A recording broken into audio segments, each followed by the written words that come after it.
Hey you, welcome to Bad Coffee First podcast, the podcast where life, love, adventures and all the big questions can wait, but coffee can't. I'm Kate, your host, your fellow coffee lover and your companion on this journey through stories, reflections and all the beautiful messes life throws our way.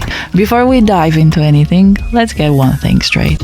Nothing really starts until we've had that first sip, right? So grab your favorite cup, black, sweet, with oat milk, or maybe just smell of it if you're in a hurry, and let's start this conversation together. In this very first episode, I want to introduce myself, tell you why I started this podcast, and maybe, just maybe, you will find out we have more in common than we thought. Wanna have a cup with me? Let's go. So, let me introduce myself. I'm Kate. I'm a Polish girl, woman. I never know where's the line, but I keep seeing myself as a girl. 29 years old at the moment, currently living in Luxembourg. And the truth is, I'm still figuring out who I am. I've been living abroad for 4 years now, trying to find what's right to do with my life. Spoiler, I still have no fucking clue.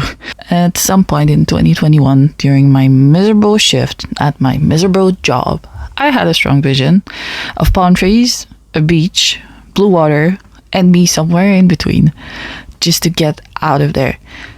I think it was the first time when manifestation really worked out in my life.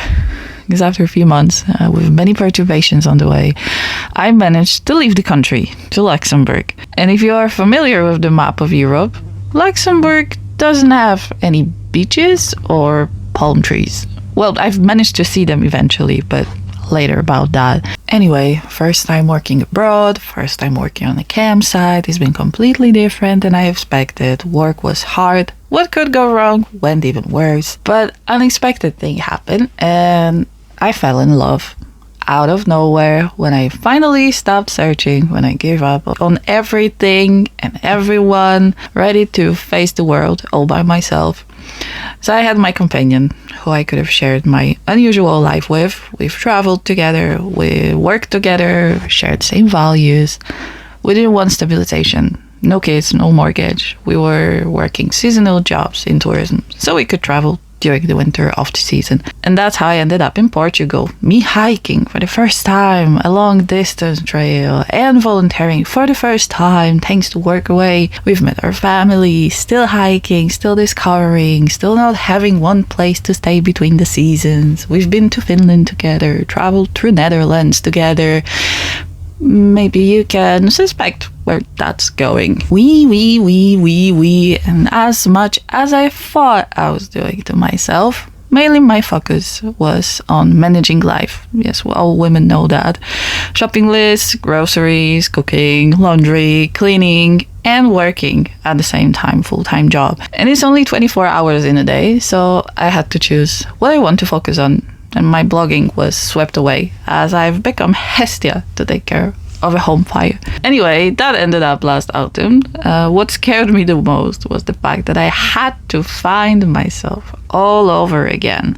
Don't get me wrong, there were good moments. I'm taking from this experience what's best, and it's just wasn't meant to be forever, and I'm not mad. I love being single. Can you imagine how much spare time you gain when you don't need to cook for two or do laundry for two? So after 3 weeks of crying my eyes out on my brother's shoulder, time to leave for another adventure arrived. Convinced of the greatness of my idea to leave everything behind again, to start all over again, I ended up in the furthermost part of Finnish Lapland again. And then I've met her. I always believed in soulmates, but God, trust me, I found an angel who came from the other side of the world to meet me in the Arctic.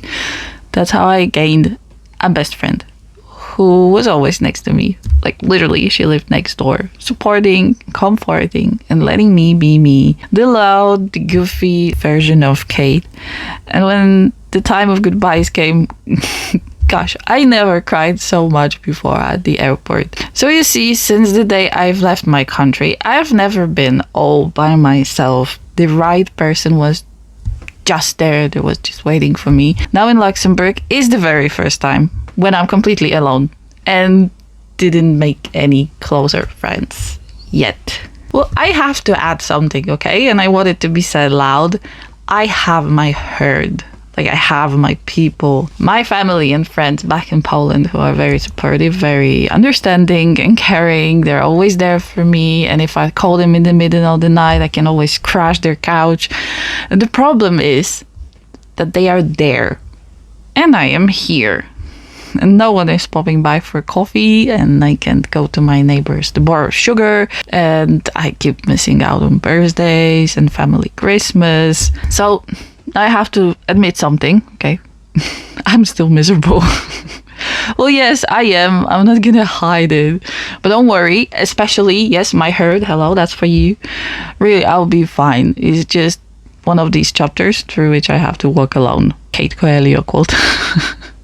And you know what? Like, even though I'm walking this chapter on my own, I realize I don't have to go through it completely alone. Finally decided to press record and start this podcast. Because sometimes all you need is a friend to have a coffee with, even if it's through your headphones. So what's the point of all this? Why am I here? Why are you here? Honestly, I just want to create the kind of space I was looking for myself. Somewhere you can laugh, you can feel understood, and walk through life together, even if we're not in the same place. Maybe you'll listen to me while you're walking home after work, maybe while you're doing the dishes, or maybe while you're having your morning coffee. I just want you to feel like you're hanging out with a friend. You know, there's moments when someone says something and you're like, yeah, same. That's the vibe I'm going for. Also want to say that this podcast, it's a big step out of my comfort zone. It's not just me putting my thoughts out there. It's me doing it in English, which is not my first language. I'm using it every day for years now. But, you know, still having this complex of not being perfect. And I know I'll make mistakes sometimes. But you know what? I'm doing it anyway. Because if we wait until we're perfect, we'll never start. I'll also be sharing little glimpses of life abroad, what it's like to build a life far from home, to miss family Christmas and Sunday dinners, but also to find connections in the most unexpected places. Sometimes life feels big and complicated, but I think if we talk about it over coffee, it will all feel a little lighter. And that's what I want to offer you. Coffee, company, and honest conversation about messy, beautiful, everyday stuff. So, coffee first, and then let's just see where life takes us. Thanks for being here. I'll talk to you soon.